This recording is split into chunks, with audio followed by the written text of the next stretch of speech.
ready. When we are on air, you will advise us.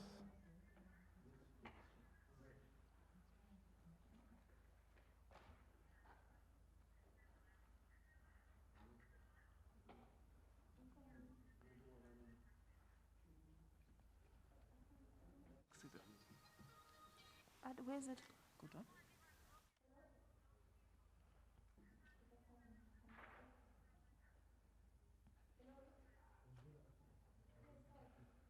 Pole.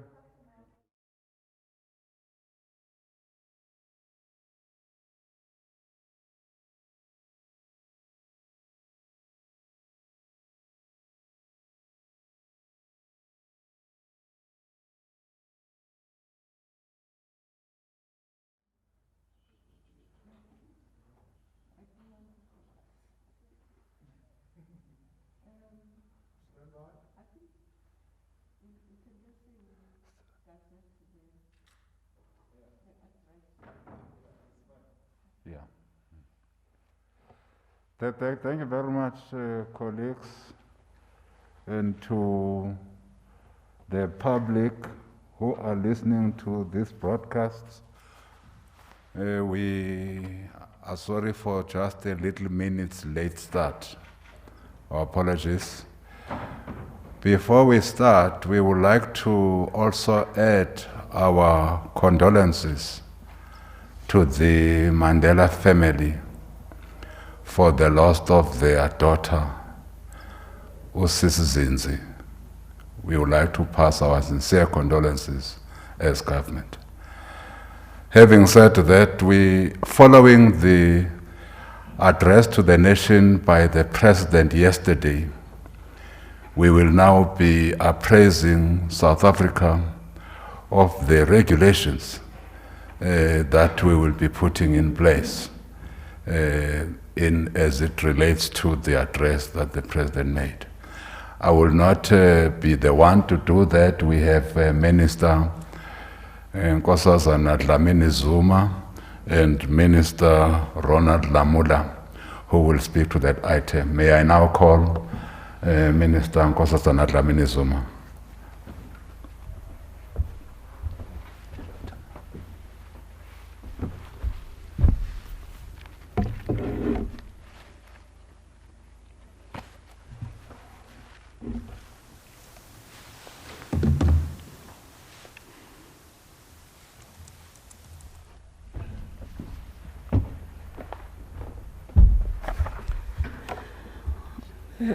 Should I take it off? Yes, so that they can see it. Okay. And Okay. Good morning, ministers and ladies and gentlemen of the media. Again, our apologies for starting late. But we'd like to thank you for taking time to be with us so that we can elaborate on the added measures announced by the President, which were gazetted last night. Indeed, we are rapidly approaching the eye of the storm with over 76,242 total cases and 12,058 new infections between Saturday and Sunday. And of course, we have now gone over 4,000 deaths. We also acknowledge that the situation would have been worse had we not, led by the President, taken the extraordinary measures and precautions that were taken earlier in the pandemic. But despite that, we are bearing mothers, fathers, grandmothers, grandfathers, breadwinners, sons, daughters, grandchildren, relatives on a daily basis. Even in our portfolio as CoGTA, last week we had funeral of the MEC for corporate governance in Northwest. We also had in the traditional affairs the funeral of Her Majesty, the Regent of Makakabe, And there are lots more. We just had the stalwart Tom Matata, and this morning we woke up to the sad news. And of course, many others that I cannot mention. And our condolences to the families, to the friends, to colleagues who have lost their loved ones. Indeed, this disease knows no class, no gender, no race, no social status. Therefore, it means we must all work together to protect one another. No one is safe until we're all safe. So, we must approach this pandemic as maybe what the president once said, that it's like being at war. We're at war with an invisible enemy, that we are the ones who move it around, but we see the results of this virus, not only in South Africa, but across the world. So, when we announced earlier the risk-adjusted strategy, and according to that strategy, we're still at level 3, and we did indicate that we are easing the lockdown. At the time, the numbers were going up. And we were forced to do that because of our unique situation, where we had to balance lives, saving lives, and saving livelihoods. But it doesn't mean that we are no longer in a lockdown. We still are, but we have allowed a lot of economic activities precisely for that balance. So the announcements by the President yesterday were to assist us, all of us, to be able to combat this virus and to slow down the spread of the virus. We had said earlier, much earlier in this pandemic, that we all have to wash our hands. When we touch surfaces, we must sanitize, because the virus can be taken from surfaces. When you touch your mouth, your nose, your eyes, then you can get it. We said we must also wear masks, because we know that this virus, when you cough, when you sneeze, even when you sing, even when you breathe heavily, you can spread it. So when you wear a mask, you are not only protecting yourself, but you are protecting those around you. And we had said every single person must wear a mask.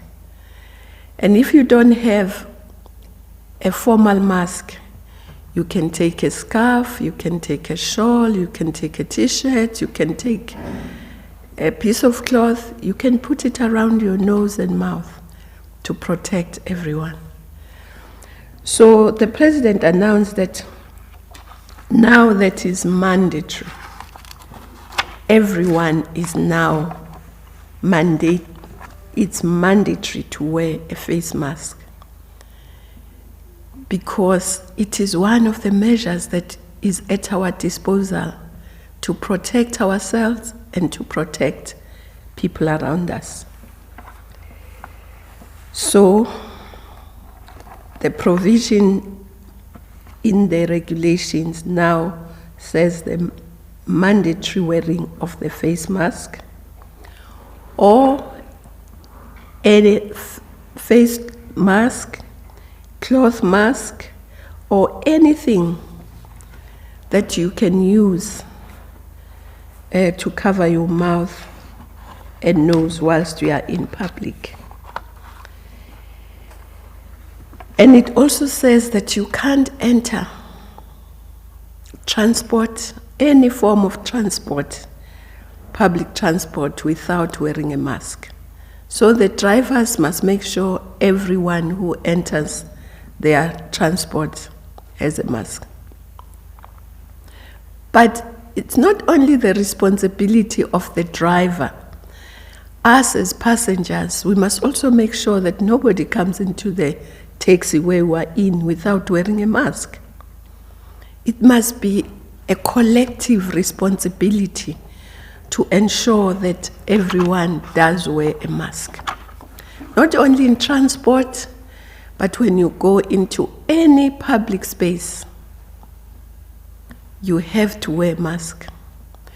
In the building, in the shops, everywhere, we must wear a mask. And we must be, you know, the Christians and the Bible says you must be your brother's keeper. I suppose you must be your brother and your sister's keeper. What does that mean? That means you must have an interest in the well-being of everybody else, not just yourself. So this is one area where we have to ensure that we assist those who are not wearing masks to wear masks, even at the schools, even in ECDs, everywhere. Government buildings, there must be somebody where the buck stops in terms of ensuring that the mask is worn. And so the owners, the managers of buildings, the owners, the managers of transport, the drivers must make sure that a mask is worn. And if it's not, there are penalties to it. And this is necessary because it's one of the tools that we have to try and combat this. We do not want to see too many people getting infected, but even more importantly, we don't want to see people dying when we can at least contribute to saving their lives. Social distancing still remains,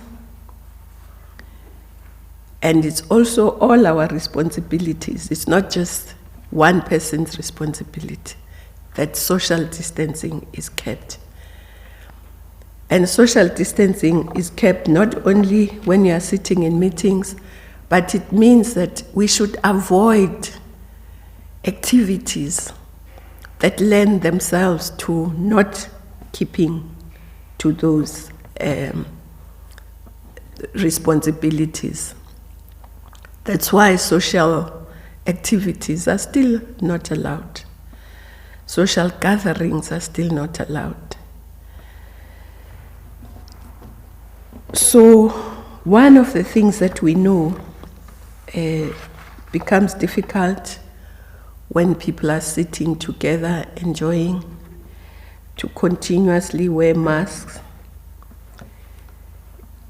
is also alcohol. And that's what the president announced yesterday, that the sale, the transportation, and the dispensation of alcohol is not allowed except for export, except for alcohol that is transported to manufacture sanitizers and similar things.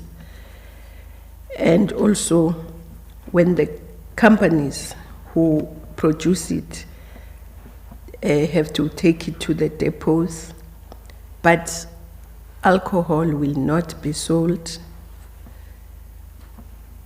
and it should not be transported. And this is very important because even people know when people are drinking in groups, they let their guard down. They will not be wearing masks even when they are not at the point drinking. Their mask will go.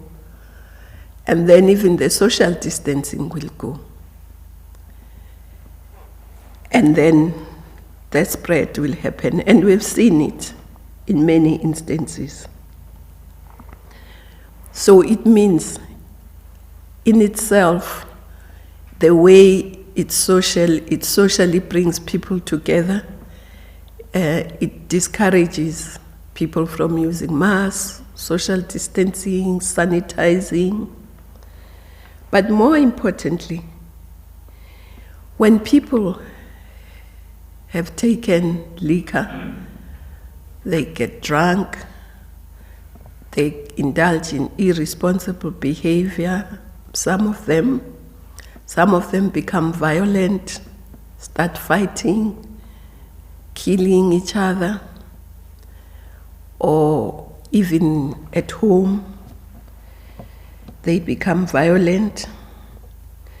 So, and what happens? And when they get into their cars, they start driving recklessly, creating accidents. And what happens?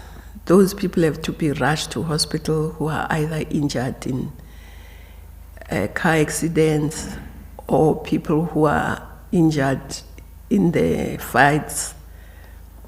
They get taken to hospital and they become an emergency, which means then they are taking now space that should be used to look after people who are ill and people who have COVID.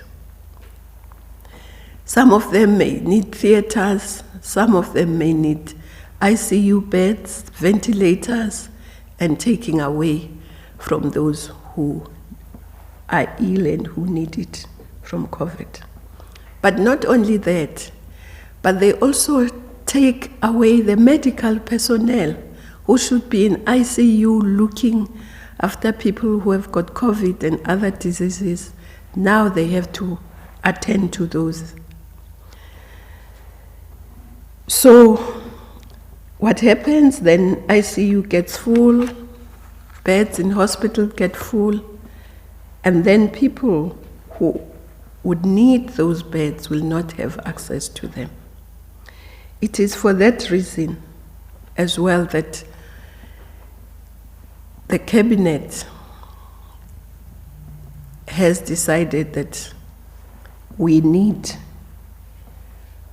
to suspend the sale of alcohol, transportation and dispensing of alcohol. And again, this is a collective responsibility. It's not just government alone and the police who should ensure that this is kept, but all of us, we have a responsibility. We're in it together, government, people, all of us have to work together to make sure that this is understood but also implemented. It should be our responsibility when we see somebody still selling alcohol to say to that person, don't sell alcohol, otherwise we'll call the police. It should be everybody's responsibility. Communities must also ensure that in their communities these regulations are adhered to. And of course, the media has a big responsibility also in this. But what we also noticed, as the president said, people were gathering and groups, partying and so on. But also we must just keep reminding ourselves that the virus doesn't move. The virus is moved by people. It's spread by people. It has no capacity to come from me and go round to everybody else. It is me who would move it. If it is you who will move it. So part of limiting the movement of people is actually to limit the spread of the virus. And I think we should understand it in that way, not that government is limiting our rights. Of course, the government is trying to limit the spread of the virus, because the spread happens through the movement of people. It is for that reason that the curfew has been brought back from 2100 hours or 9 p.m. to 4 a.m. But of course, those who have to be at work during those hours will have permission to do so, and their employers will give them the necessary papers to make sure that when they are found during that period, the police know that they have a reason to be out. And of course, if there are medical emergencies, security emergencies, that would be understood. But generally, we are still saying, stay at home, go to work, come back from work and stay at home. And this is for our collective protection. Of course, the Minister of Transport will elaborate on this, but transport, taxis, they also have to keep to the health protocols, sanitization, masks, and the taxis have been allowed 100% for short distance, but 70% for long distance. So I won't elaborate too much on that because the Minister of Transport, I'm sure, will do a good job of elaborating. And because, again, we're still trying to limit the movement of people, but also big crowds, the utilization of parks will be allowed for walking, keeping the distance, wearing a mask, but going to the beach is still not permitted because people tend to gather in huge numbers there, and health feels, and we all feel that if people are in large numbers and they are talking, breathing, not social distancing, that can spread the virus, and it can spread it to many, many more people. So that is why it is still not allowed.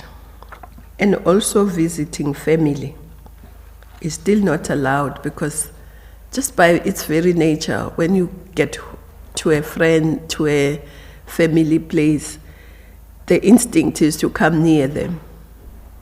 The instinct is to hug them. But also, social distancing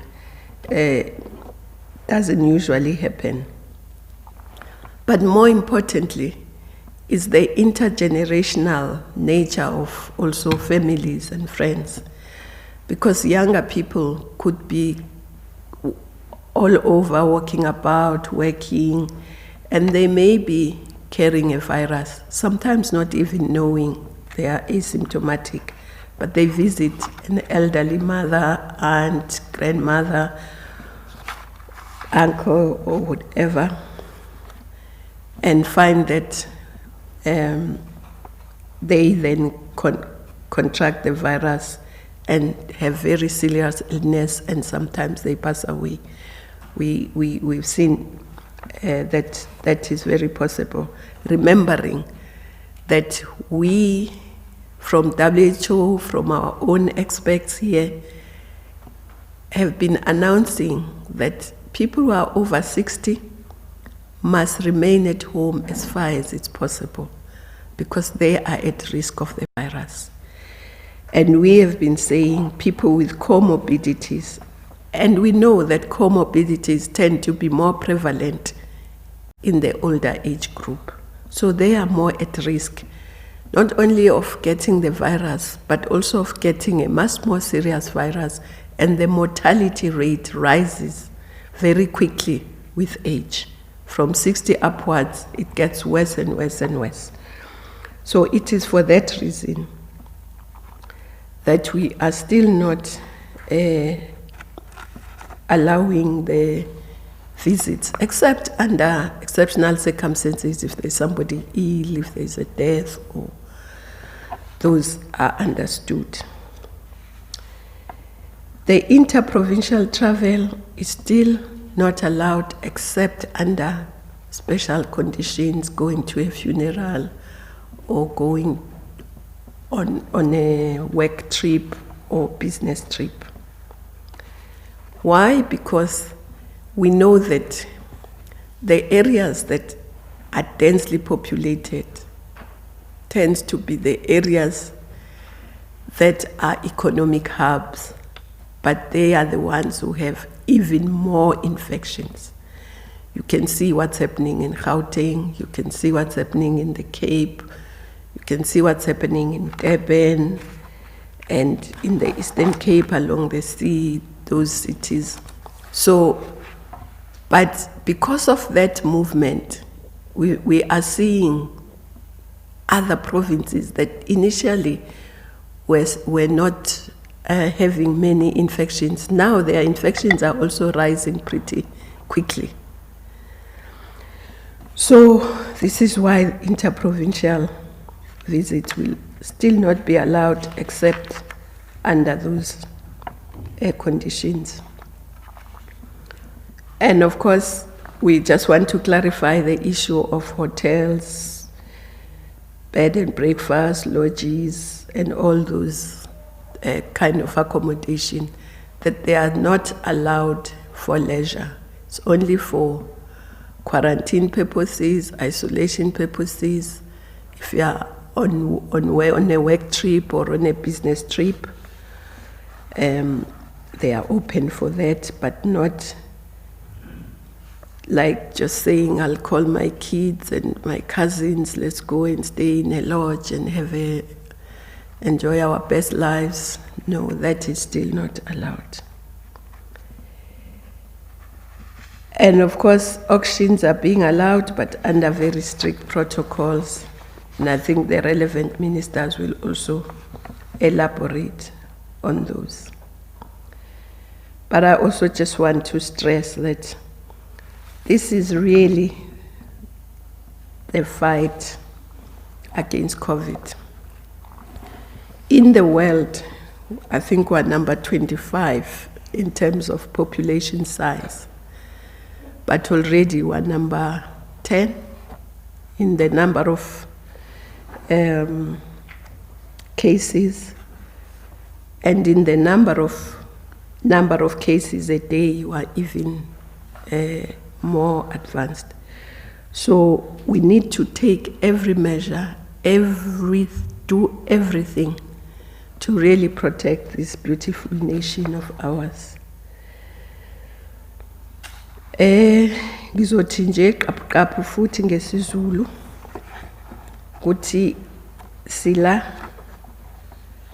futhi sizokhuluma ngale sifo, ngaleli gciwane okuthiwa i-corona elenza lesifo okuthiwa i-COVID-19.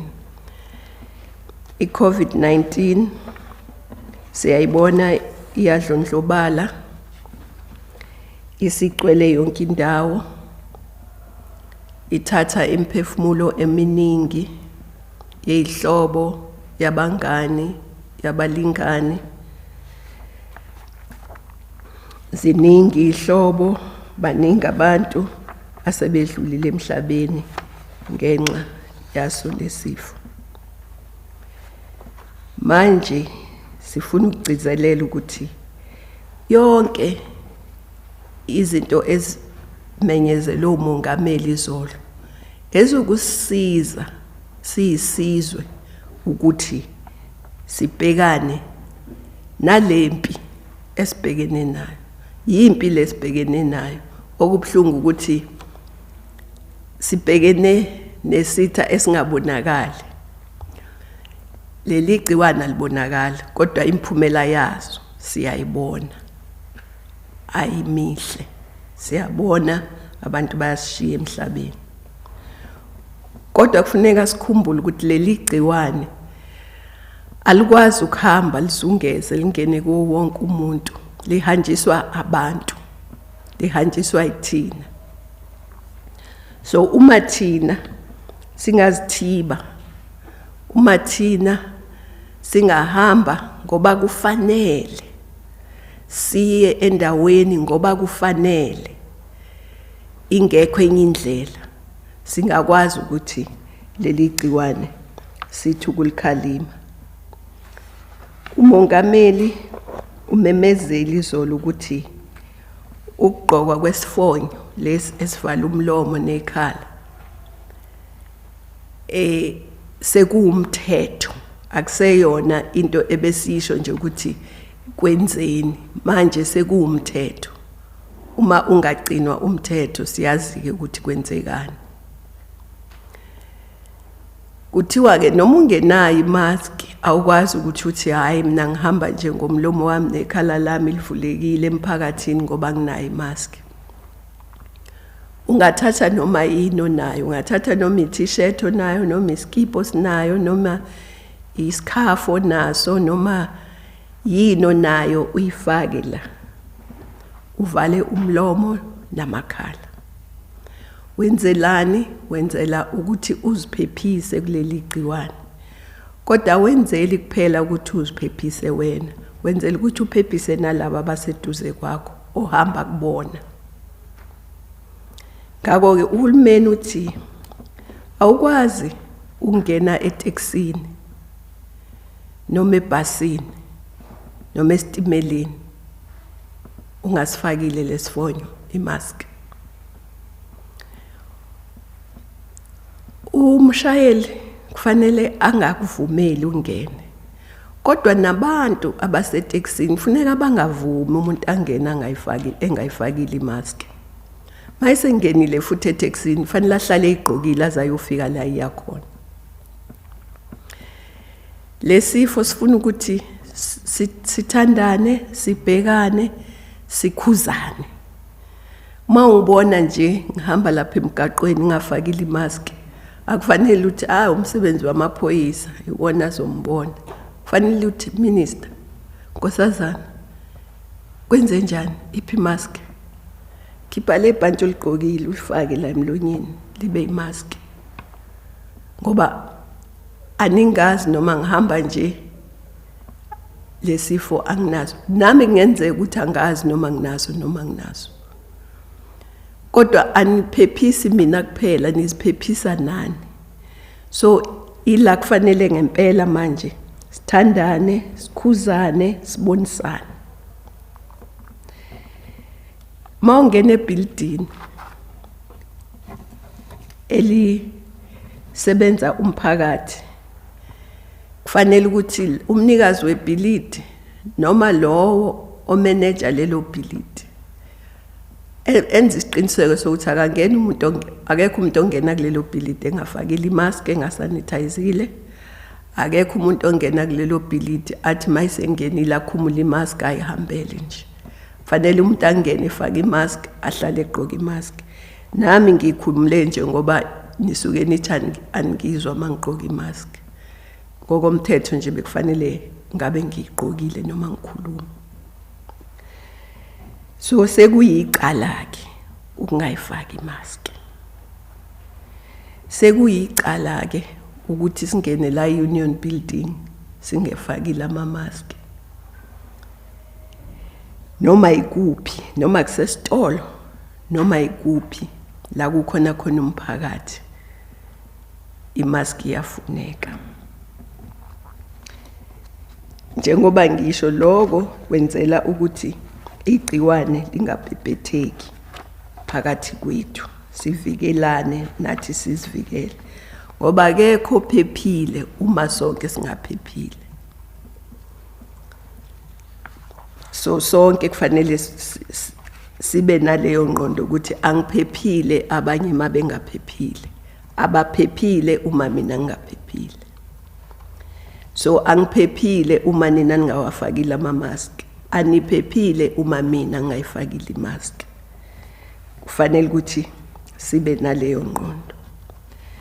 Njengoba ngishilo ukuthi sikhumbuzane ukuthi empeleni legciwana lihambi lihanjiswa yithina. Kukhona-ke izinto esithi masizenza senza ukuthi sikhohlwe nali lemthetho yokuvikela igciwane. Uma sihlangene senza iphathi siphuza sibaningi asukwazi ukuthi siqaqane njengoba sihleli la sihleli ngokuqaqana. Asizuyigqoka imask ngoba sibhizi sibambe ibhodlela ngapha ziyaduma.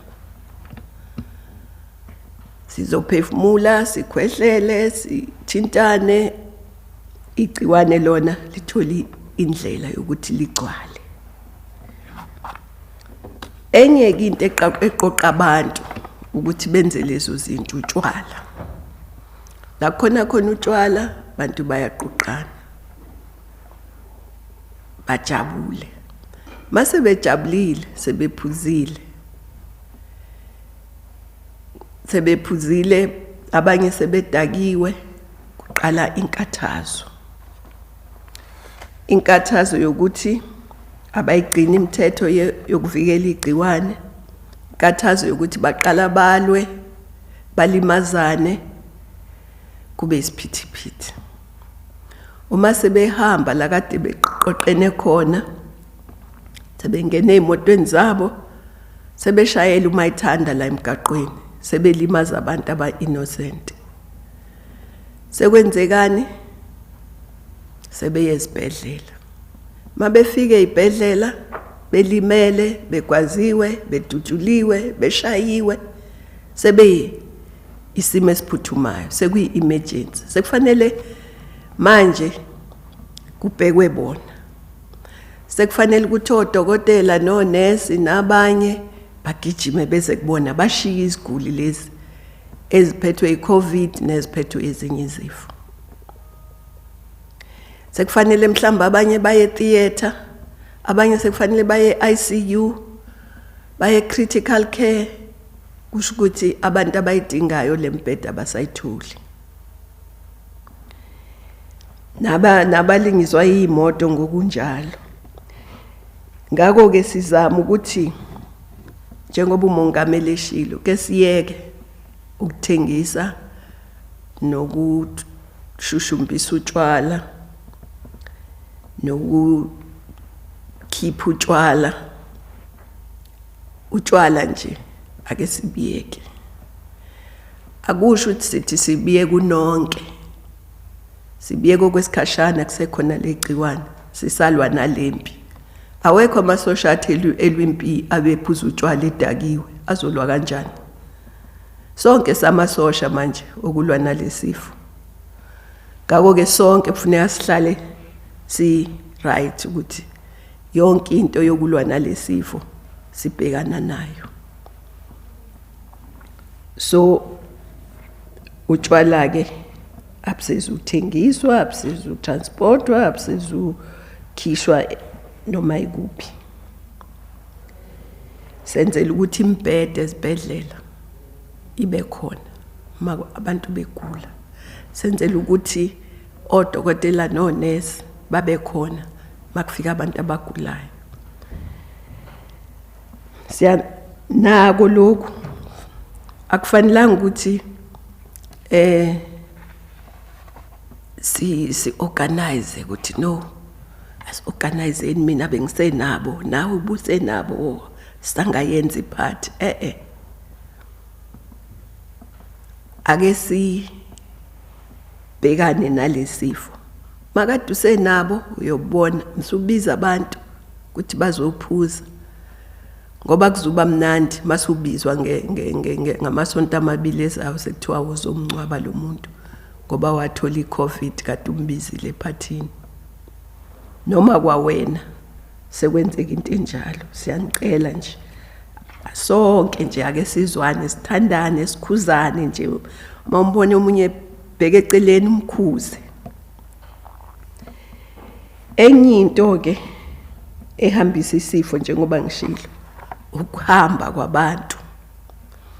Sicela ukuthi manje ngoba sisekwi lockdown, njengoba sasichazile ukuthi sivula kancane ngoba isimo sethu somnotho sala eSouth Africa sinzima. Noma izinamba zikhuphuka kodwa imisebenzi yavulwa ngoba isimo asisihle. Kushuthi ke noma uye emsebenzini ubuyele ekhaya. Ungabi uvanzi nje. Mhlambe kazalusile. Ubuyele ekhaya, wenzelani? Wenzela ukuthi uzivikele, uvikele nomndeni, uvikele nabanye. Uphume ngoba kukhona isidingo sokuthi uphume, ongakwazi ukusivimba leso sidingo. Kodwa makuyisidingo mhlawumbe ama-slippers ami asethanda ukuba madala. Mhlawumbe usangahlala nalowo ma-slippers phela u3 months ungayanga ukuwathenga esitolo. Kusho ukuthi lokho akusona isidingo ongeke ukwazi ukusivimba. Siyacela ke lemthetho asiyenzeli ukuthi sifuna ukunibopha. Lemthetho yenzela ukuthi sivikelane. Ngakho ke seyiyabuya ke lento ekuthiwa i-curfew. Ukuthi ngaphandle mawi essential worker noma uyi-permitted worker ukuthi uvumelekile ukuthi usebenze ebusuku. So mhlawumbe uqala ngo10 ukusebenza. So uzovumeleka ukuthi uhambe uye emsebenzini ngo10 ebusuku. Kodwa uma ingekho ungayena lo umsebenzi ungekho nje into ekudinga ukuthi uphume ekhaya. Ngo9 kufanele ubususe ekhaya. Futhi ngaba kuhle nje uphume emsebenzini uqonde ekhaya. Noma ungazulinda u9.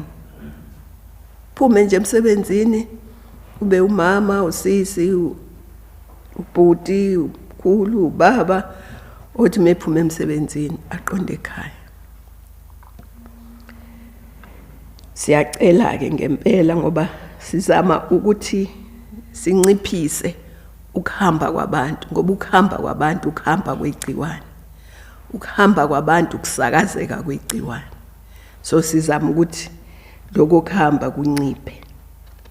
So kusho ukuthi sela ngo9 ebusuku kuya ngo4 ekseni kufanele wonke umuntu abe sekhaya ngaphandle uma une permit nesidingo sokuthi ungabe sekhaya.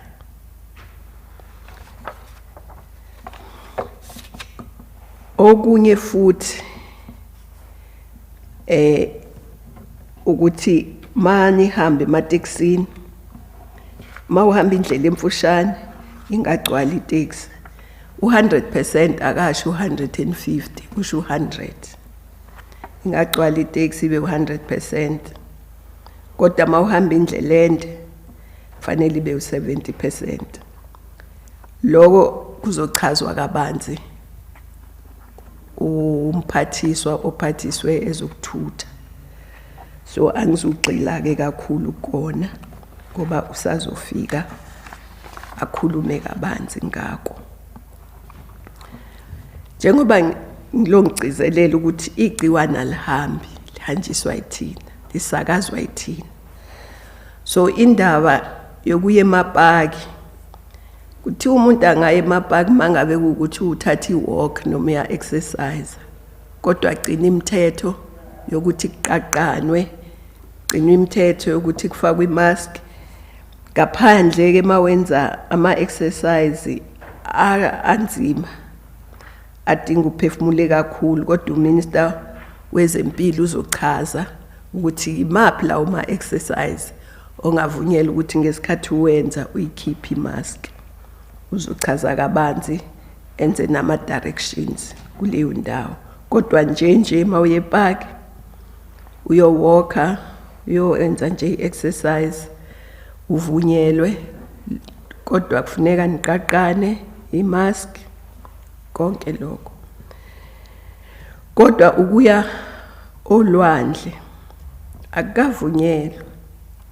Ngobani ema-beach? Ngoba ama-beach avamise ukuthi nje kugcwale. Abe health nathi sisonke masibonisana sibonile ukuthi ama-beach ake athukuma ngoba kuyagcwala. Njengoba isifo singaka asazi ukuthi makunesixuku e-beach bangaka abantu abanalesifo abazobe bethelela abanye. Ngakho-ke akukavunyelwa-ke kona. Nokusuka uye kwenye iprovince ngaphandle makuyi ilezi zinto esizibalile ukuthi uye emncwabeni ngoba umncwaba ukwazi ukulinda ukuthi kuze kuphele iCovid, noma uya ngokomsebenzi noma ngokwebusiness. Kodwa nje ukuthi nje ngisuke nje ngivuke ngithi ngakhumbula ukuya eMpumalanga safuna ukuya eGod's Window, cha akukavunyelwa lokho. Ngoba njengoba la sila eGauteng niyawabona inombolo zala eGauteng ukuthi zingakanani, kanti labantu bebaningi kakhulu la eGauteng, ila futhi imisebenzi iminingi la eGauteng. So mawusuke eGauteng usuke esizindeni salesifo bese uyasithatha usisa kwenye iprovince. Sesikubonile kwenzekile manje nalamanye ama-province abengathi angconywana ngendaba yalesifo ayakhuphuka manje ngokusheshsha. So sizama ukuthi-ke ake singahambi siye kwamanye ama-province ngaphandle mawune-permit yokuya emncwabeni, ngoba uya ngomsebenzi, ngoba uya ngokwebhizinisi. Ney'ndawo-ke lezi esihlala kuzona masingcebeleka, amahhotela, ama-lodge, ama-bread and breakfast, zonke lezo zinto. Uma uhamba ngokomsebenzi kulungile ngoba into ongeke ukwazi ukuyiyeka. Uma uhamba ngokwebhizinisi, kodwa uma uthi nje uyangcebeleka nje ufuna ukuqoqa abangani bakho noma izihlobo zakho niyongcebeleka, cha akukavunyelwa lokho. Awavunyelwe ukuthi athathe abantu abazongcebeleka. Ngesizathu esifanayo njengoba singakavunyelwa nokuthi sivakashelane imindeni. Ngaphandle makukhona ogulayo noma kushoniwe, kodwa nje akumnandi khona ukungavakashelani, kodwa akuzuba mnandi ukuthi makade ngivakashela ugogo wami emva kwensuku ezinhlanu ugogo useyagula useyashona, sekutholakala ukuthi bengiyi-positive, ugogo wayithola washona noma uma noma ubaba. So leyo nto njengoba kade sichaza ukuthi abantu abadala kufuneka bahlale emakhaya, basebenzele emakhaya makwenzeka, ngoba lesifo masibangenile sivamise ukuthi sibe nzima kakhulu isikhathi esiningi futhi sihambe nemphefumulo yabo. Indawo zama-auction nazo zivuliwe kodwa zi-strict ngama-health protocols.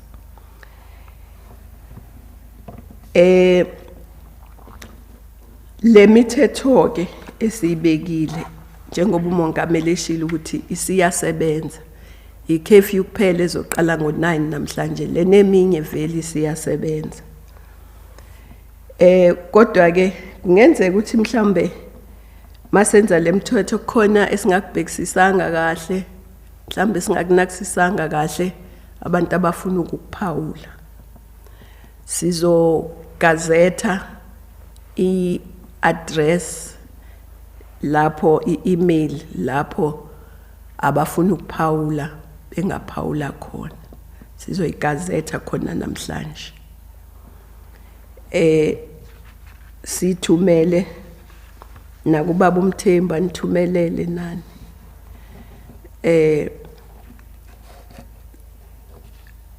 Before I stop, I just want to say, yes, we are doing all this to try and make sure that this beautiful nation does not perish because of this virus. Ngike ngasho ukuthi emhlabeni ngokobuningi babantu so number 25 amashumi but ngokwesifo sesu number 10.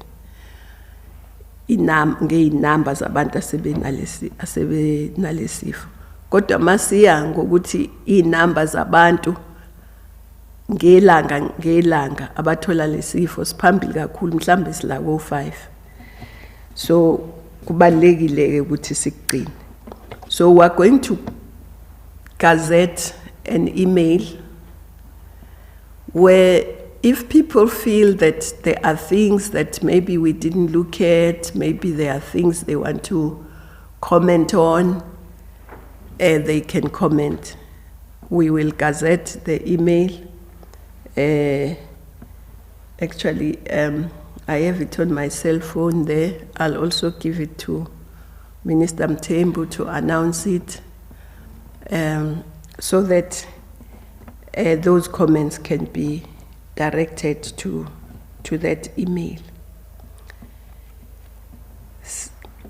We are grateful for your patience, and we are grateful for all the efforts that everyone is making to protect themselves and to protect others. Let's continue to do so. It's in the interest of the nation. Thank you very much. Ngiyabonga.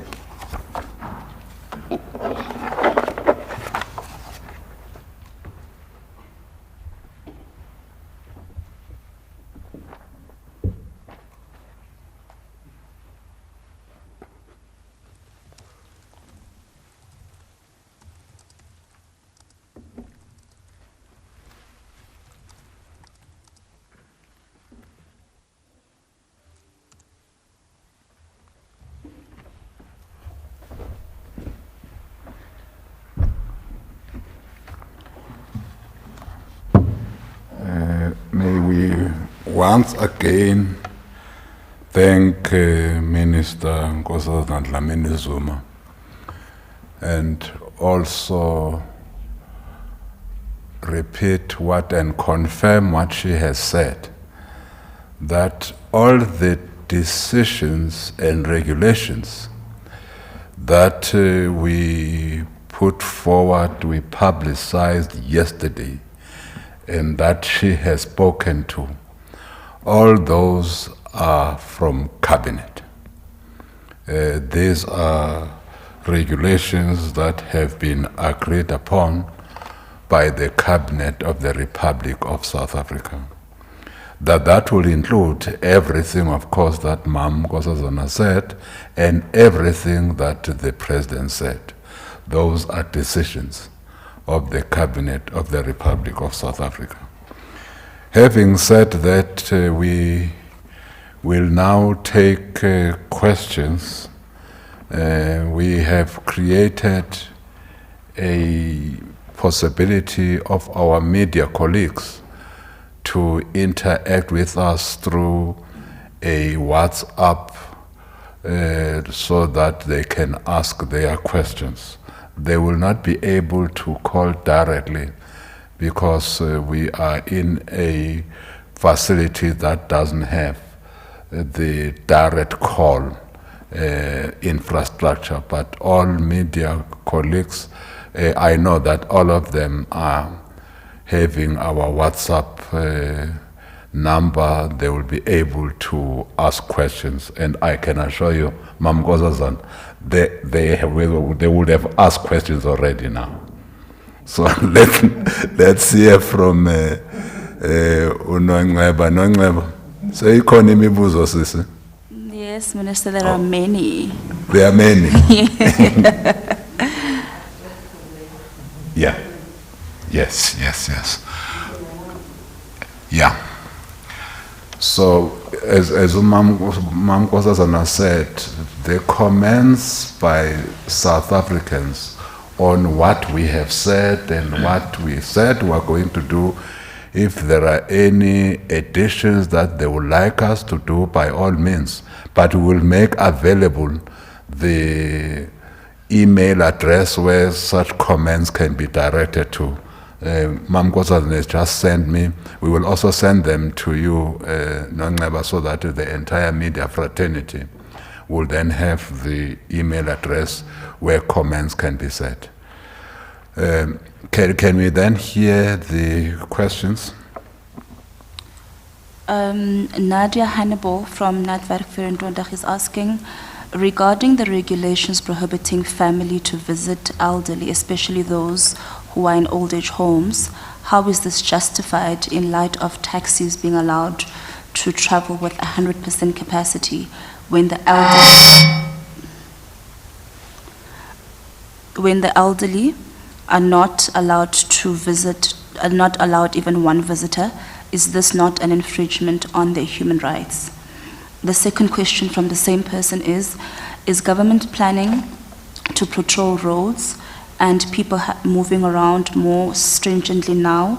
Must people have permits showing they are traveling for work? What about people transporting school children? Do those people need a permit? And how will you regulate people traveling for what reason? Alex Mitchley from News 24 is asking, the president spoke of the evidence behind the decision on the ban of alcohol, namely the strain on the health system due to alcohol-related traumas. Can you please tell us about evidence on the strain that tobacco has had on the health system during the pandemic? There's also another question from Alex, which is, will government be making funds available for the liquor industry in light of the suspension of the sale of alcohol? The fifth question is from Ninyanta Singh from The Witness. Can you provide clarity on what the president meant by family visits and other social activities won't be allowed, and how is this going to be enforced? Should I continue? No, I think let's take them 5 at a time. I think the family visit has been repeated twice. Let's start with you, Minister Lamola, so that they can also see you and hear you. Thank you.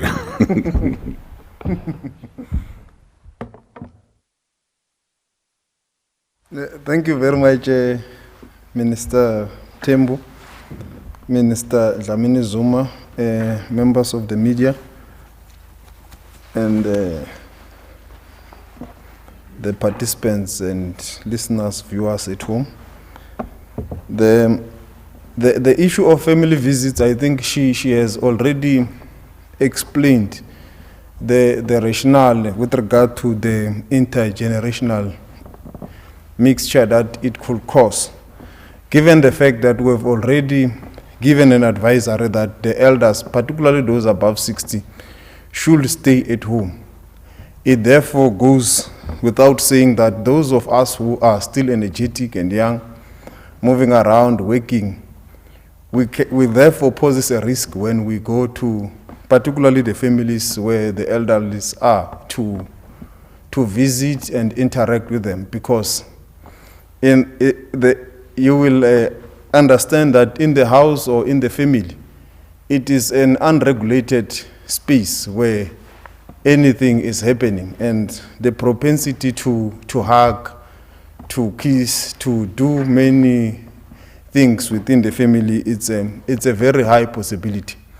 And it's a difficult environment to really deal with and manage. And it is also this space that has also created the loophole of the private parties in the houses, in the private spaces, and various platforms that has led to some of the spike in the various parts of the country. And it is also not an easy space to really monitor and deal with issues of compliance from the enforcement perspective. So it is for that reason that that intermingling has still been prohibited, so that we only allow the issue of livelihoods for people to go to work and ensure that we are still able to function as a society. And that issue of permits is still applicable, but it will mostly be enforced during the curfew period between 9 and 4 a.m. because that is where someone will really have to prove that you are coming from or you are going to a permitted activity.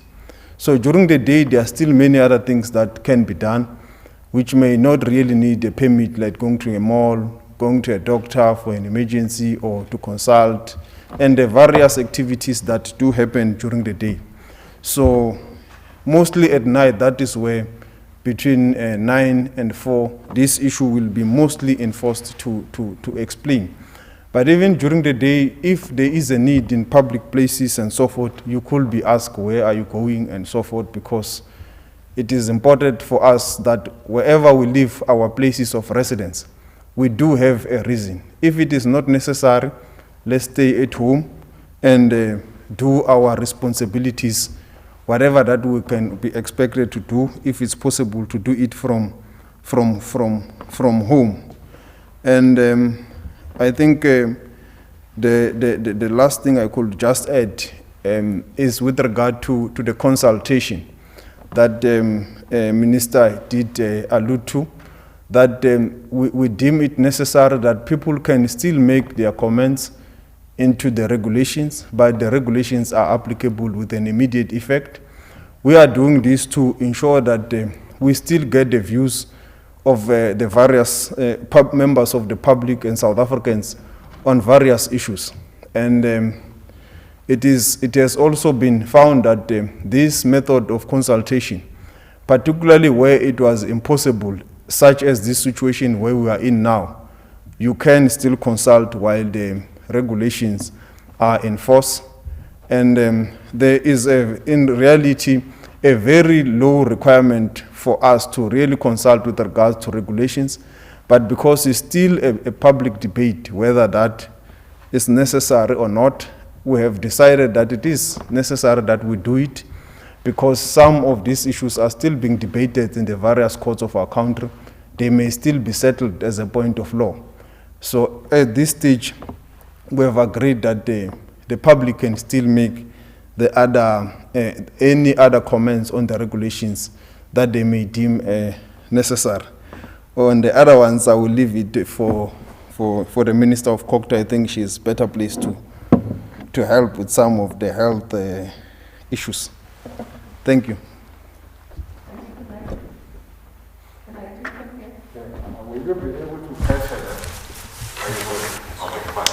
Okay, thank you very much. I think in terms of tobacco, first, tobacco has not been allowed since the lockdown. Secondly, the matters are in court, so I will not answer that one. The funds for the liquor industry, I think there are ministers who deal with industry. They will have ample opportunity to come before you and talk about what is going to happen. School transport, I'm not sure that there are kids who learn at night, because the curfew is during the night. During the day, people are allowed to go to school, and kids are allowed to go to school. So I wasn't sure quite what the question was trying to get. But for those who will have to go out during the curfew, that's when the permit is necessary. But of course, during the day, if you don't have to go out, don't go out. The old age homes, that's a difficult one, because if you look at the graphs of people who get COVID, of course, the majority of the people in this country are young.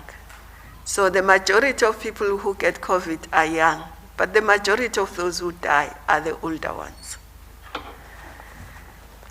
So I'm saying it's a difficult one because we have to balance the life and the possibility of visitors bringing COVID to an institution where there are old people who can then interact with one another and also spread the disease amongst them. But also other ministers who deal with those who we have to consult, like Minister of Social Development, will also have the opportunity to come in front of you. So she can expand on that. Thank you.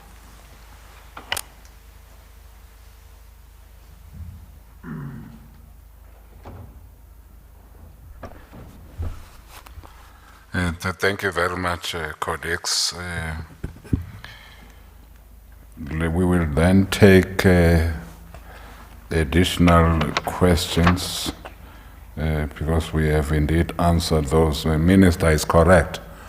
On any relief for the industry, any economic sector industry, we are bringing the economic cluster tomorrow morning at 10 o'clock in this same venue. So the question can then be repeated. Similarly, on issues of old age, we'll be having the social cluster now at 15 hours. So the Minister of Social Development, who's responsible for those areas, can also speak authoritatively on the areas that are housing our elderly, what our approach should be. But broadly, I think both colleagues have said we need to protect our elderly, including our own parents. That is the essence of these regulations around family visits, so that we don't, as these young ones who are doing everything, who are all over the place, then be the ones that takes this virus to our elderly. So that's basically what we are trying to safeguard around these issues of family visits. Again, colleagues have said it is also very difficult in a house or home setting to enforce these regulations. When people are behind closed doors, it's very difficult. Therefore, you can't be certain that all these health protocols are being followed to the T by the family as they visit. So the best thing is not to allow the visits, so that we protect not only those who are visiting, but also those who are being visited. Colleagues, can we now get to the next set of questions? Nanga? The next question is from Anton from Pretoria FM, and it's also related to the ban on the sale of alcohol. He's asking, President Ramaphosa last night said there's now clear evidence that the resumption of alcohol has resulted in pressure being put on hospitals. Can you please share the numbers with us? How many trauma cases were alcohol related and which were recorded since the resumption of the sale of alcohol on the 1st of June? Maybe before we even, because we will not have come with the actual details. People who will come with the actual details is the Minister of Health, who will be with us at 15 hours. But indeed, the colleagues we do have the numbers as reported in the NCCC and Cabinet. So those numbers will be available from our Minister of Health and his team when they come here. But indeed, the colleagues can, of course, we also have another doctor, Dr. Nkosazana and Dlamini Zuma, who can speak authoritatively on this issue. But on actual numbers, we'll rely on the health team when they come at 15 hours. Thank you, Minister. The following question is also a health-related question with regards to ventilators. Shall we park that as well for this afternoon? Can we, okay, just ask the question, because we are saying that if we can, we will do our best, but if we can't, indeed, health is coming. Just do read the question. Okay. Vickers Berger from Net 24 is asking, apparently field hospitals across the country, especially in Gauteng, are not equipped with the necessary equipment like ventilators. It is alleged that these field hospitals are in effect wards with beds but can't operate as a hospital. Is this true? Please provide the necessary details. I can assure you that a person who will be able to answer that question authoritatively is the Minister of Health. Let's park that question for 15 hours. Okay. The next question is from Vuyo Mboka from ENCA. He's asking, the Transport Minister will probably expand on it later, but as someone who put her signature to the regulations, what is your understanding of the rationale behind allowing taxis to operate at 100 capacity, yet churches, restaurants, casinos, and other sectors of the economy that are open are not allowed to do so? Angelo Capello from CGTN is asking, when will the ban on tobacco products sales be lifted? And So from your panel. I don't smoke, Minister. Answer the questioner, not you. Nazir from Glow TV is asking, does the 100% allowance for taxi passengers also apply to private vehicles? Okay. Perhaps we should say upfront that some of the transport questions will be better answered by the Minister of Transport, who will be with us, who will be speaking to the nation at 10 o'clock tomorrow. I think that will be better. Because again, even the Minister, when she was speaking about the numbers, the 100% for local taxis and 70% for long distance, she also said a person who will be able to give more detail on those issues, a person who has also met with the taxi industry, will be the Minister of Transport. But I'm not saying that if colleagues want to say anything to give some light on these issues, they will not. But give us another question. Angelo, it's also a transport-related question, is asking, can people travel across provincial borders for leisure purposes in a minibus taxi? Was that person listening to the minister and the ministers? We have said that inter-provincial travel is prohibited. Is also in the regulations. Now, whether you are in a taxi or you are in a car or you are in a whatever, unless you are going to another province for something else, something like a funeral, something that you cannot just, that is an emergency, or you are a worker. You are a worker who's, or you are a school child. We have school children who basically are learning in the provinces that are next to their home states. So these are of course, all of them, without exception, will need to get the necessary permits, are permitted. So you will not be permitted if you are not going to another province for reasons that are not prohibited.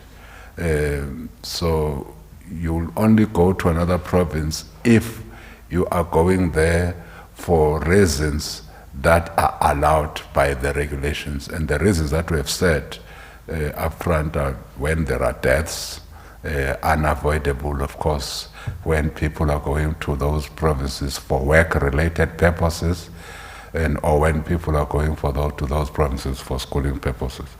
But all of those will be having permits. By the way, there are roadblocks throughout the length and breadth of our country between provinces. So you can't go to a province, another province, without the necessary permission that has been given by the relevant authorities through a permit. Yes, sis? Are you done? No, Was we're it not. 5? Sorry? There are 5. Yes, the previous round was those are 5 questions. So now you have also given us 5 questions. Yes. Colleagues, if you want to comment on the questions, I don't know who wants to start. I can just comment on the one issue that is a recurring theme on the questions, that the evidence and the issue of rationale. I can state that with regard to cabinet's decisions and the National Command Council, we do receive evidence, and with regard to alcohol, tobacco, and including the issues that are being raised of taxes, we did receive evidence, and we are convinced that the decisions that we have taken are rationally related to the fight against COVID. I will not want to get into the stats and the trauma and so forth. Maybe Minister Dlamini Zuma is better placed, or Minister Mkhize, but I can state that the health did provide statistics which are a clear evidence that if we do not suspend the sale of alcohol with an immediate effect, the health sector is gonna really struggle, but the states they will be able to provide. And the decisions are then looked at holistically to look into the rationality and whether they assist us to fight the battle against COVID. And I think even when the Minister of Transport comes, he will also be able to explain the rationality with regard to the issue of the 100% and the issues that the industry and the issues that have been engaged with health. What could help to even cap in the form of the taxi, and why we ended up with 70% and 100% in some of in the long distance and also in short distance. Thank you. Minister Dlamini Zuma. Thank you very much. I think on the sale of alcohol, I think the minister has explained. The Minister of Health could bring the actual figures, and the Minister of Police can also bring figures around crime.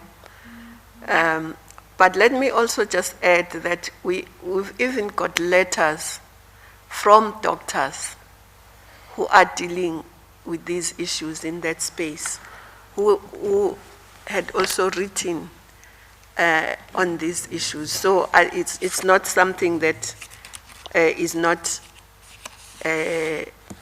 well supported by evidence. I just didn't bring the letters. Some were written to me as well, not just to the Minister of Health. So that is the situation. Ventilators, I think the Minister of Health will deal with. Tobacco, I've dealt with it. That the matters are in the court. I can't sit here now and debate court matters. On the taxes, the minister will explain, but I think we should just remind ourselves that the situation we are in is to balance saving of lives and livelihoods. And the transport system, particularly the taxi, are the backbone of our transport. And they are the backbone of transport used by people who go to work. So the balancing but the ministers will explain, both the Minister of Health and Minister of Transport. Leisure, I think Minister Mthembu has explained, you cannot travel to the province, to another province without a permit and a special reason. Secondly, you can't travel for leisure anywhere in whatever form of transport. It's not permitted. Thank you. Thank you very much, colleagues. Let's take you another set of 5 questions. Lizeka from News 24 is asking, Minister Mthembu, the President, while addressing SANEF, indicated that he would field questions from the media in his next address. Why has that not happened? Can you indicate if the President will eventually subject himself to media questioning? Tsidi Madia from News 24 is asking, what is the logic behind...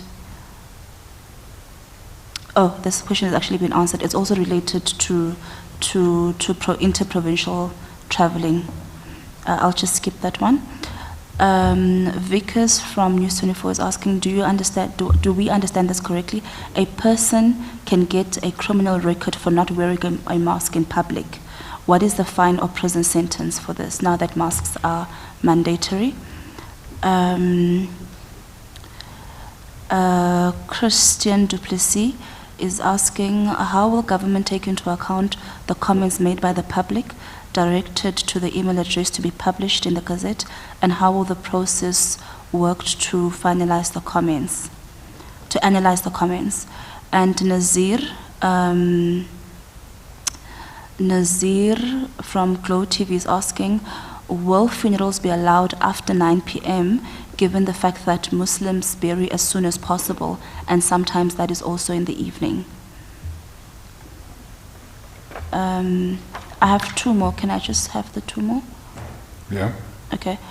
And Zandile Mbeshe from the SABC is asking, will public transport be allowed between 9 p.m. and 4 a.m., which is the time of the curfew? And Alex from News 24 is asking, has there been an inability on the side of law enforcement to successfully deal with alcohol-related incidents? Thank you, Minister. The last question, we will have the ministers of the JCPS cluster coming to speak to South Africa through this platform on Wednesday morning. So if we can allow that last question on police to be answered on Wednesday morning. Colleagues? Or maybe before you, let me answer my question. The first one was my question. That we assured the media. Yes, we are still repeating that assurance. By the way, the President has answered questions from ordinary South Africans and from the media. Recently, there was a snag. There was some disconnectivity that happened. But we are committed to the President engaging. In fact, it was a wonderful engagement. I watched it, where the media was also in attendance, ordinary South Africans, virtual imbizo. Differentiate between the intention of the address to the NCCC has taken what decisions cabinet. The help of the Human Research Council, essential service, the Muslims, obviously, we did say that unless it's something you can avoid, a funeral will be able to bury, should they need to bury around that time. I'll just leave the fine, the penalty or the justice issues to the Minister of Justice. Let's be our brothers and our sisters' keepers. So the emphasis is on all of us wearing our masks, colleagues, wherever we are, particularly in public. That's the first point that we need to make, that we would like everybody to, in the churches, in the various places where commodities are sold, in our bazaar shops, in our malls, in our ShopRites, in our Checkers, all these areas, we would like the owners to ensure that everybody who comes to their shopping complex and to their shop wears a mask. So that is the starting point. And by the way, what we have seen so far, I think Minister Dlamini will also attest to this. In many areas, it's written in bold lettering that without a mask you can't get in. So already there is acceptance of this principle by many shop owners. And again, we have seen in many instances, even in our public transport. The other day, Minister Naledi Pandor was just alerting cabinet that, they got to a plane and all of them were wearing masks, and a lady came in with 2 children not wearing masks. The people in the plane, not government, the people in the plane then tackled the lady that, why are you not wearing a mask? Don't you see that you are putting all of us in danger and yourself too?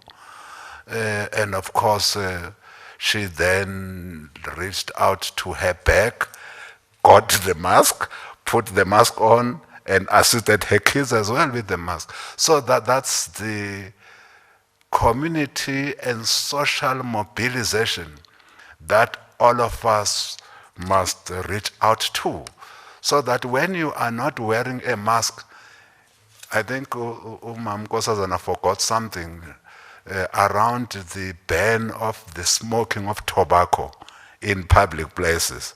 It is now a norm. It is now a norm. When you smoke, whatever, we frown on you, but many people are not smoking in public. Not because there is the penalty associated, but it is just a social norm. Maybe we must also make the wearing of masks to be a social norm, and that people adhere to this wearing of masks in the various places in the public domain. Babu, Maybe let me just add that yeah. our hope actually is that no one will ever have to be fined for not wearing a mask. Our hope is that no one will ever get a criminal record for not wearing a mask, because everyone will wear a mask. As Minister Mthembu says, sometimes before we used to watch TV and see Chinese wearing masks. Sometimes you get in a plane, you find, before COVID-19, you find Chinese wearing masks in a plane, and all of us are not, and we look at them. But now, clearly for them, wearing a mask had begun to be a norm. And I think for us, we should not be worried too much about the fine, but we should be worried about wearing the mask. Yeah. Because the mask is to protect you and to protect the public. So that's what we should be all talking about. That's why we should be saying to somebody who's not wearing a mask, wear a mask, take off your t-shirt, put it on, or whatever. Because it's not about criminalizing people. That's not the first point. It's It's not about criminalizing them, it's not about fining them, it's about protecting ourselves and all those around us. So I think if that message would be the first message, rather than that you are going to criminalize people who are not wearing a mask. Let's wear a mask and not endanger ourselves and other people. Thank you. Minister Lamola. Thank you very much. I think, firstly, what we are dealing with is that we had from the onset, you will realize that in the development of the issue of the mask, gave in the first regulations, there was no offense, no penalty. It was to encourage the public to wear the mask. The task was more on public education, which we are still continuing to date, and hence you can hear both ministers emphasizing the fact that individuals must take responsibility and the public itself in ensuring that members of the public, wherever they are, they must wear a mask. It must be embarrassing to move around without a mask. It must be cool to move with a mask. And it must be something which is becoming the new normal. We must normalize it as South Africans that wherever we are, we must wear a mask. And hence, we were very reluctant from the beginning to criminalize this issue. But there have been instances where people have been irresponsible. They have not worn a mask when in public places, including in entering shops and in taxis and various platforms. And it has made the lives of even members of the public difficult, including law enforcement officers' life also very difficult if people are not wearing a mask in a particular place. So it does indeed create a criminal offense.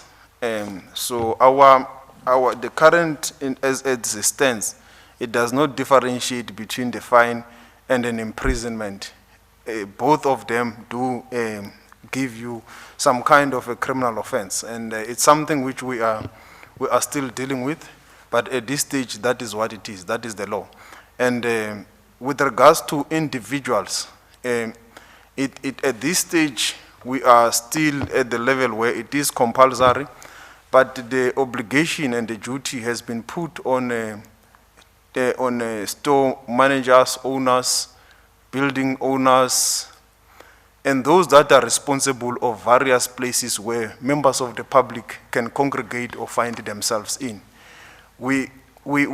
Cabinet has for now also left the issue of individuals for now, and if we don't see any improvement in terms of the behavior, in terms of this public education that Minister Mthembu is talking about and Minister Dlamini Zuma is dealing with, we will then also impose the issue of criminality for individuals'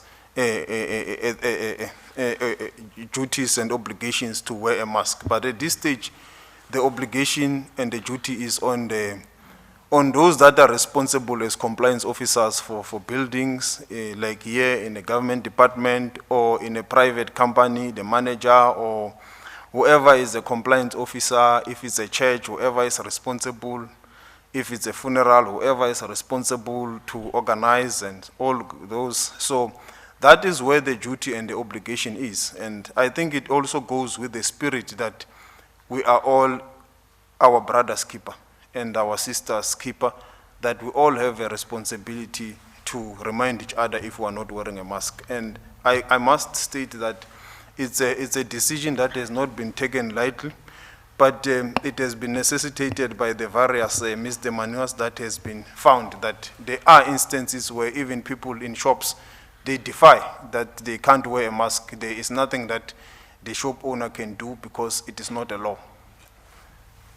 Thank you. Now it is the law. The shop owner can not allow you to come in without a mask, because it is now the law. So that's why we talk of mandatory. The bus operator, if you are not wearing a mask, can indeed, with authority, not allow you to come into the bus. The bus driver of a taxi, if you are not wearing a mask, can indeed say to you, go and find your mask before you get into this taxi, because if I don't enforce the law, then I will be the one who will have to account. At the moment, as the ministers have said, the onus to enforce the mask wearing is on the shoulders of those who are shop owners, those who are allowing us into the taxis, the taxi operators, the bus operators, and of course, in the event of a church or a mosque, the responsibility lies with the leaders in our church formations to ensure that as we go to our churches, we are also wearing what is required by our law. That's basically what we mean by mandatory. And the minister is correct that at the moment, we will not like to criminalize anybody for not wearing a mask. And that's why the social mobilization will also be going to the various media platforms to put adverts on just the reasons why we need to wear masks. We'll be on TV stations, we'll be on radio stations, will also be on our mobile phones, so that the message is carried to all our people on the importance of wearing of masks. So we believe that our people will definitely adhere to the wearing of masks, particularly in situations where they're in public and also where they must go to shops or shopping areas and shopping complexes. Thank you very much. I think we have answered all the questions. I hope there are none remaining now. No, Scribby. yes, thank you, Minister. So, colleagues, we would like to thank Minister Nkosazana Dlamini Zuma for the wonderful announcements on our regulations. Also thank Minister Lamola also as well for his contribution in this press briefing. We have made available the regulations through our platforms, Nkosazana, to the media. So the media does have all the regulations, and we have responded adequately to questions that have been asked. Having said that, at 3 o'clock this afternoon, we are having the social cluster of government. It will be led by Minister of Health, Minister Zweli Mkhize, on the measures that we are taking to combat the spread of the virus as we continue our fight to save lives in our country. So we will then await to see you as members of the media at 3 o'clock. But again, let me join our colleagues in thanking all those who have listened to this broadcast. We really value that you took time to listen to what government has got to say around regulations. So to our people at home, to our people in various institutions, to the media fraternity, we don't take your playing your part for granted. And this is what we keep on saying, that all of us need to play our part as soldiers in the war against this coronavirus. So we appreciate that your playing your part is listening to what we are proposing, what we are putting in the public domain as government. But also, we are putting an email address where you can give us your ideas and where you can make your comments on the measures and the regulations that we have gazetted. And not only end there, but if there are any suggestions that you would like to make, you can make them through this address that Nongeba will now read to the public. I'll find the email address, Nongeba, so that all of us are able to use that email address to comment on the regulations that we have just announced, but that we gazetted yesterday, and we have made them available to all our media fraternity. Do you have it? Yes, I do, Minister. Are we sure?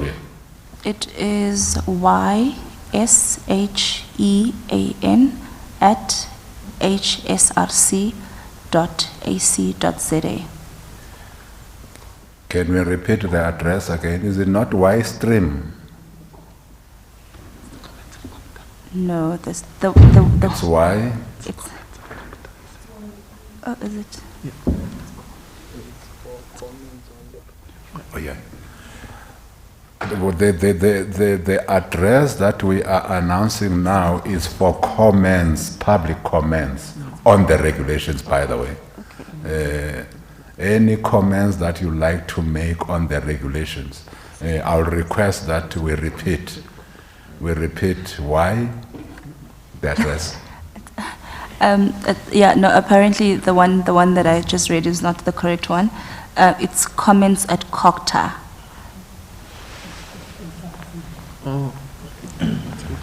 Lungi, awusincedise lapho Lungi. Lungi yasmash. Umnikeze right match. Okay. Yes, Minister. Sorry about that. Yeah, no, I think there was a bit of a glitch. Yes, it's comments at hsrc.ac.za. So comments at hsrc.ac.za. But I'm sure we'll obviously also post it on all the official government platforms as well. Okay. Yes, thank you.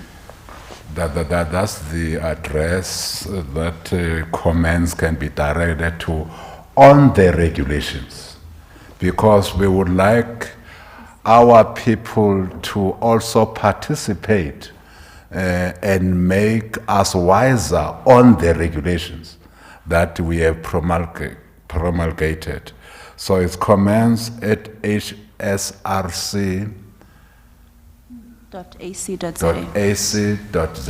Yes. Comments at hsrc.ac.za.